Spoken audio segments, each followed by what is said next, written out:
Eh bien, bonjour à toutes et à tous. Quelles sont les bonnes pratiques de nos voisins scandinaves? Voici la thématique qu'on se propose d'aborder ce matin, donc avec Guillaume Coudouin, directeur commercial du groupe Kiteum, Sonia Aubino, responsable de la prescription nationale chez Schneider, et on a le plaisir de recueillir deux témoignages, celui de Jean-Nicolas Antoniotti, président fondateur de l'entreprise Demeure Corse, et de David Lacroix, président de Maison Berval. Merci Stéphanie pour cette belle introduction. C'est un plaisir pour moi de co-animer cette table ronde avec toi. Je vous propose maintenant de vous immerger dans de très belles réalisations que nous avons pu relever sur ces pays scandinaves. Nous commencerons par la transformation urbaine, explorant comment certaines villes européennes réhabilitent leurs espaces pour les rendre plus durables et modernes. Ensuite, nous examinerons le concept de la ville sans voiture en découvrant comment certaines villes ont réussi à réduire la dépendance aux véhicules en favorisant les modes de transport alternatifs. Nous poursuivrons avec l'inspiration finlandaise en mettant en lumière les pratiques innovantes de la Finlande en matière de logement et d'urbanisme et comment elles peuvent nous inspirer. Enfin, nous parlerons de l'art de bien vivre en explorant un concept de vie bien particulier. Il est une ville exemplaire en Europe qui est la ville de Copenhague, dès lors que l'on parle de transformation urbaine. Copenhague, qui en ce moment même est d'ailleurs capitale mondiale de l'architecture. C'est une ville qui a réussi à transformer ses anciens espaces, ses anciens quartiers industriels en des lieux de vie plutôt vibrants et en intégrant un certain nombre d'innovations. Je vous propose tout d'abord de découvrir un quartier qui est le quartier d'Island Bridge. C'est un ancien quartier industriel sur lesquels existait un certain nombre de bâtiments, dont des silos à grains. Ces silos ont été réhabilités en 2017 pour en faire donc des immeubles résidentiels abritant des appartements de luxe, tout en conservant une partie centrale servant à la circulation verticale au sein de ces logements. Un autre quartier qui est un quartier exemplaire, qui est le quartier de Nordhavn. C'est un quartier portuaire sur lequel prédominait un certain nombre de sites industriels. L'exemple qui est affiché, c'est l'exemple d'un bâtiment qui s'appelle The Silo, un ancien silo à grains également, bâtiment qui a également été réhabilité en logement de luxe, couronné tout au top du bâtiment par un restaurant haut de gamme. Je vous propose quelques images de l'avant, réhabilitées donc par le cabinet Kobe Architecture, la transformation remontant et la finalisation. Toujours sur le même quartier, un autre exemple, la tour Portland. Les tours Portland, ce sont deux tours jumelles qui, elles, abritaient donc des silos à ciment. Pareil, ces tours ont été réhabilitées avec un principe de porte-à-faux permettant donc d'accueillir des bureaux.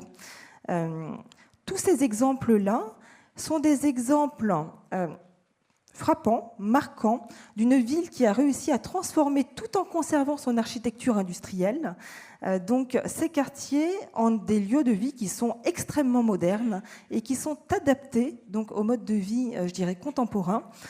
Et dès lors qu'on parle de réhabilitation de quartiers, il y a un autre enjeu qui est un enjeu important, qui est l'enjeu de la mobilité. Je vais laisser la parole à Sonia qui va nous parler d'une ville sans voiture, une ville située aux Pays-Bas, la ville d'Outen. Merci Stéphanie, bonjour à tous. Alors effectivement, je vais vous parler de la ville d'Outen, qui est une ville d'environ 50 000 habitants, située au centre des Pays-Bas et qui est à 50 km de Amsterdam et qui est devenue une référence en matière de développement durable. Alors pourquoi ? Parce que c'est une ville sans voiture qui a connu une création importante de logements, avec un plan d'aménagement privilégiant le vélo. Alors, le choix a été d'exclure le véhicule du centre et de le réserver au vélo avec un réseau cyclable en étoile, donc qui part du centre et qui ramifie tous les logements. C'est donc le principe d'une ville nouvelle. Au point de vue sécurité routière, c'est la ville la plus sûre des Pays-Bas et elle dispose également d'un excellent réseau de transport public. Cette approche contribue à réduire la pollution de l'air et améliorer la qualité de vie des habitants. La ville d'Outen est donc l'illustration d'une planification urbaine intelligente qui crée un environnement plus durable, agréable à vivre forcément pour les habitants, qui répond au dilemme énergétique également scandinave. Alors, 2 dilemmes importants énergétiques en Scandinavie aujourd'hui, qui sont tout d'abord la hausse du coût de l'énergie et ensuite l'intensification de la consommation d'électricité. Alors, effectivement, le coût de l'énergie s'adapte en fonction de la capacité de production du pays et on constate tous les jours que même le bulletin météo annonce le tarif de l'électricité, enfin les différents tarifs de l'électricité de la journée, parce que forcément il y en a plusieurs dans la journée, et il peut varier, il peut faire x20 en l'espace de 24 heures. Le deuxième dilemme étant l'intensification de la consommation d'électricité, avec notamment l'installation de plus en plus de pompes à chaleur RR et l'électrification des véhicules. Comme vous le constatez, par exemple, en Norvège, 85% des maisons individuelles neuves sont équipées en pompes à chaleur RR et 82% des véhicules vendus en 2023 sont électriques. D'où le besoin constant des usagers de connaître leur consommation, de contrôler les pics de consommation et ainsi leurs factures. Alors, 3 enjeux majeurs à ces dilemmes qui sont garantir la sécurité de l'habitat, assurer la flexibilité des usages et garder ou améliorer le confort du logement. On y répond notamment en sécurisant les énergies renouvelables de la maison, avec notamment les charges les plus importantes. Chez Schneider Electric, nous avons le nouveau tableau Resi9 Center qui vient en complément d'un tableau existant et qui va permettre de sécuriser les charges comme la pompe à chaleur, le véhicule électrique et le photovoltaïque. Une évolution de l'installation simple, rapide et peu coûteuse. Ensuite, nous avons la gestion intelligente du logement avec Wiser, notre solution connectée, qui va permettre de visualiser, de gérer sa production d'énergie et de s'adapter aux tarifs dynamiques de l'électricité et ainsi de réduire sa consommation. En dessous, vous apercevez la Schneider Boost qui va permettre le stockage d'énergie et d'optimiser son autoproduction. Et enfin, pour garantir le confort du logement ou l'améliorer, nous proposons la nouvelle borne de véhicule électrique, la Schneider Charge, qui permet un pilotage intelligent des recharges électriques en fonction de l'électricité restante de la maison et des délestages choisis sur la même application Wiser. Merci. Merci Sonia pour cette belle mise en lumière de l'approche de Schneider Electric sur la gestion des énergies. Effectivement, nous venons déjà de le voir dans les premiers retours d'expérience. Nos constructions doivent se montrer plus durables et les transformations déjà engagées nous montrent l'importance d'avoir des logements évolutifs. Tout cela, tout en montrant l'importance d'avoir des logements, tout cela au travers de nombreuses nouvelles normes permettant d'encadrer ces changements. On s'aperçoit que la préfabrication est une des réponses et des pistes à exploiter pour répondre à cela. Si dans le passé, les intégrateurs s'occupaient uniquement des réseaux électriques, notre métier a fortement évolué au fil des années, avec l'intégration des réseaux hydrauliques, aérauliques, évacuation des eaux usées. Les équipes Kiteum, connues sous les marques Omeo et Kit Electric, s'engagent à vos côtés dans ces évolutions. On ne le dira jamais assez, mais travailler avec un industriel, c'est la garantie d'avoir un respect des normes en vigueur tout en restant informé des évolutions à venir. Je pense notamment à l'évolution de la C1500 courant 2025. Notre bureau d'études intégré de 18 personnes nous permet également un travail de recherche et développement sur la gestion des réseaux fluides aérauliques, mais aussi sur le calcul du poids carbone de nos installations. Nous y reviendrons après. Les fournisseurs qui nous accompagnent au quotidien l'ont bien compris. Nous portons des valeurs communes et nous valorisons le circuit court en privilégiant le fabriqué en France ou encore la valorisation de nos déchets de production pour des installations plus vertueuses. La partie logement connecté est un engagement historique dans nos équipes sur lequel nous avons une véritable expérience dans les divers protocoles du marché. Nous avons également notre cellule R&D depuis quelques mois engagée dans une démarche auprès des bureaux d'études thermiques pour travailler les valeurs réelles de ce fameux lot 10 qui nous concerne. Les résultats très prometteurs que nous avons sont le fruit du travail dans la sélection de nos fournisseurs. Notre démarche est déjà bien avancée, mais pas encore terminée. Les équipes Kiteum s'engagent à être Carbon Ready 2031 dès l'année prochaine. Je vous invite à rencontrer un de mes 12 collaborateurs pour en savoir plus. Et je vais maintenant laisser la parole à Jean-Nicolas Antoniotti qui va nous parler de son voyage d'études. Voilà. Bonjour à tous. Alors, voyage d'études, alors que va faire un Corse en Finlande? Donc, ça, pas du masochisme. Donc, mais déjà, j'ai toujours été passionné par ces pays, donc j'ai toujours séjourné l'été. Et j'ai eu la chance, effectivement, de rencontrer un urbanisme de premier plan au niveau national, Gilles Galichet, qui a travaillé beaucoup en Corse avec nous sur l'accession à la propriété pour les locaux. Et on en parlait sur l'enjeu qui est aujourd'hui énorme et qui est catastrophique en termes de réponse. Et pour nous et pour Gilles, la Scandinavie est une terre d'avancée extraordinaire en termes d'innovation sociale, citoyenne. Je pense que la notion de démocratie là-bas, elle a un sens vraiment profond parce qu'elle n'est pas institutionnelle. La démocratie, elle est citoyenne. C'est-à-dire c'est le citoyen qui est au cœur en fait de la société. Et dans leur organisation au niveau habitat, on le ressent complètement.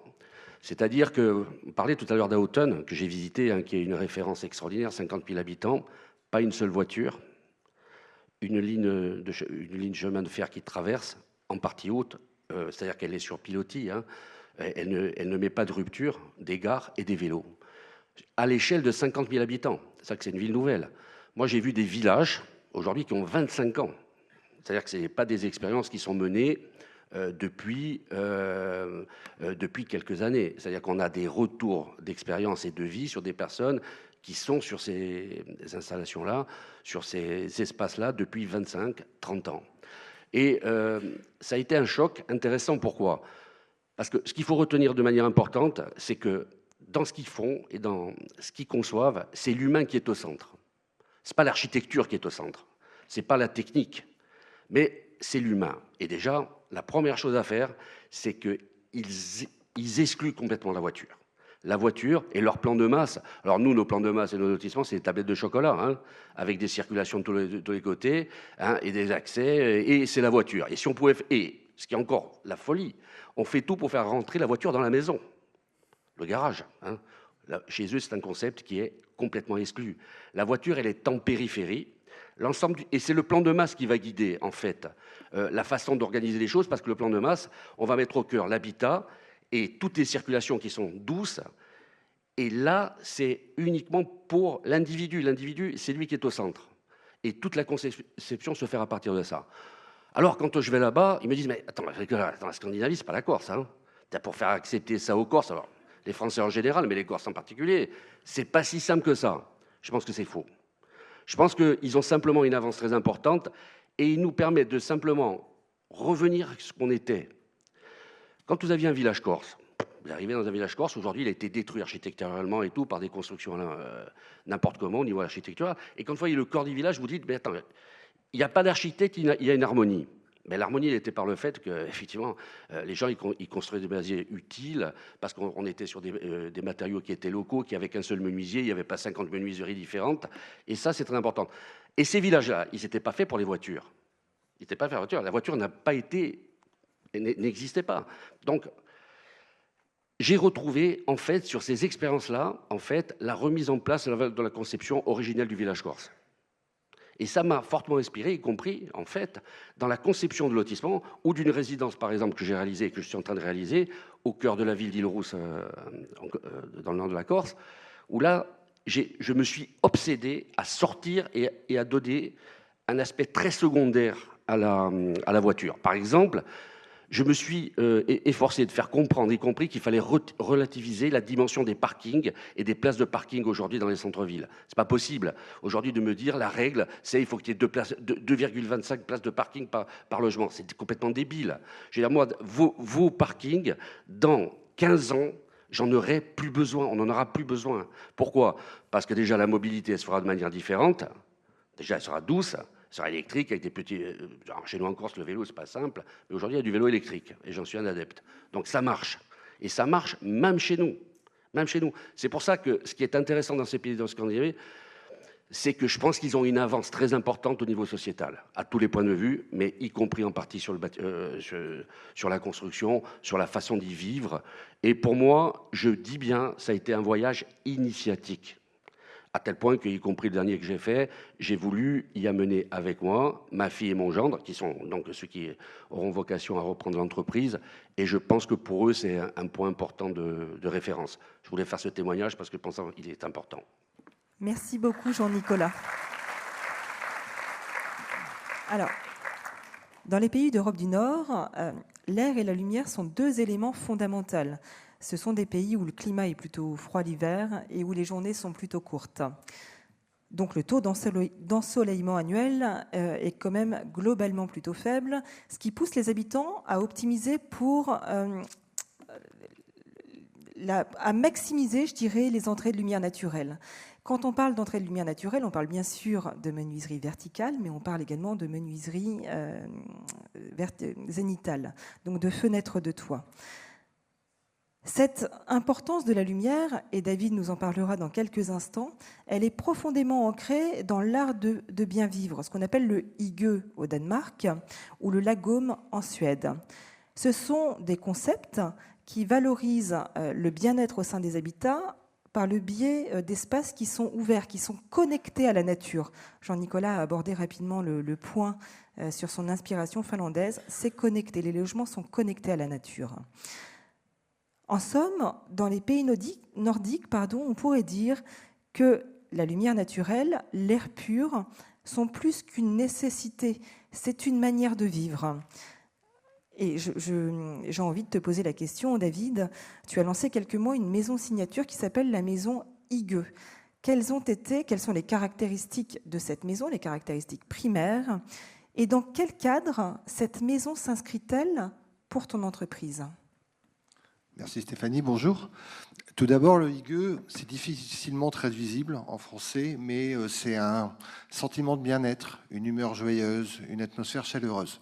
En grosso modo, c'est ce qu'on a ressenti en regardant les JO dans son salon avec nos amis. Donc c'est un moment de bonheur. Le hygge, nous, dans l'approche chez Berval, on l'a basé sur 5 piliers, qui sont la qualité de l'air, la qualité de l'eau, la qualité du chauffage, la présence de lumière, pour reprendre les propos de Stéphanie, et un silence, notamment dans les espaces de nuit. Au carrefour de ce que sont les valeurs de Velux,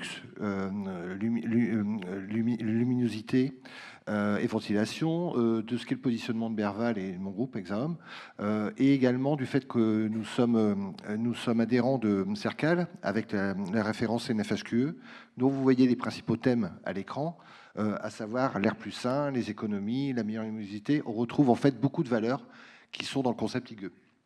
Sur le modèle de maison que nous avons construit, la pièce principale, en bas à gauche, contrairement aux apparences, la pièce principale, c'est la terrasse. Tout s'articule autour de la terrasse, parce que dans les pays du Nord, peut-être contrairement à la Corse, quand l'air est frais, ça fait du bien. Donc on profite au maximum de la terrasse avec des seuils d'acceptation de température basse. Cet exercice de style qu'on a fait avec Velux, c'est une maison de 265 mètres carrés. Il y a, tu peux revenir avec ça, Présidente. Il y a 265 mètres carrés au total. Il y a 110 mètres carrés sur les espaces de vie. Il y a un salon sur la partie droite qui fait 85 mètres carrés, avec une grande présence de luminosité par des coupoles et des verrières de Velux. On a une partie communicante entre l'espace séjour et vie à droite et la partie à gauche, qui est un couloir, dont le couloir, contrairement à chez nous, qui dessert les chambres de manière centrale, là, il dessert les chambres de manière latérale. Et en fait, le couloir, il est collé aux menuiseries, de façon à avoir le maximum de lumière qui vient pénétrer. Sur la partie gauche, on a la partie, je dirais, plaisir. On a une salle de sport. On a un spa sauna, et on a un bain suédois extérieur. Et ensuite, il ne faut pas oublier le sous-sol sur lequel il y a l'espace garage, il y a un cellier et une salle de cinéma de 25 mètres carrés. C'est un exercice de style, mais ce qu'on a voulu, c'est retranscrire l'esprit danois, l'esprit du hygge, l'esprit du bien-être, en disant comment ça pourrait s'exprimer en France, ce type de maison, en reprenant cette culture si chère aux Nordiques. Quelques images quand même de la maison hygge qui vont défiler, donc reprenant les caractéristiques décrites par David.